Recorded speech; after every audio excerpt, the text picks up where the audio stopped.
Once again, November 14, Friday, 2024, continuing with this discussion here on this early prototypes that I'm just doing a show and tell here of the stuff that I developed back in the day of the pioneering days of the sub-micro palm-sized helicopters. And so this is another set of helicopters that has been in storage in these boxes here, and I got more boxes. It's kind of it's kind of crazy. This is another helicopter that this is a proof of concept as far as the frame style and canopy design. I call this the MIA Micro.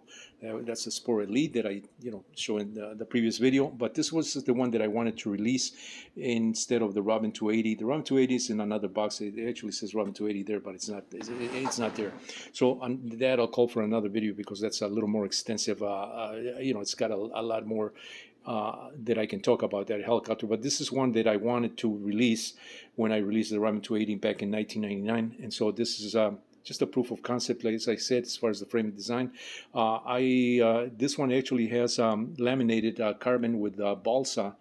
You can see the carbon there laminated over the ball signs, and so I started laminating. And this is actually CNC machine. I developed my own CNC machine back in those years, and I started employing my own tool and doing CNC cut parts back in those days, which really helped to develop a lot of stuff.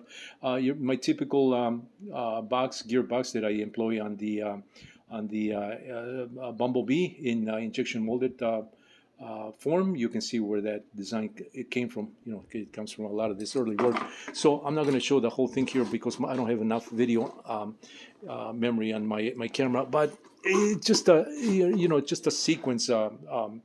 Metamorphosis of the stuff that I was doing back in the days when I was developing the sub-micro helicopter, and once again that is the one that I traded with this helicopter here by the request of this gentleman that sent me this helicopter. I mean, that's quite a trade. There's a lot of stuff here compared. I say, well, there's nothing much in that helicopter, and I thought the same thing too at the time. But this gentleman that traded this with me was really eager to get one of these at that time because there was nothing similar at that time. And so that was the deal with this trade here. Mario, once again, I will probably show some other stuff in some other videos. If you find this interesting, put it in the comments below, give me a thumbs up, all the good stuff here. I don't like to request those things, but if you're nice enough to do that, great. I thank you.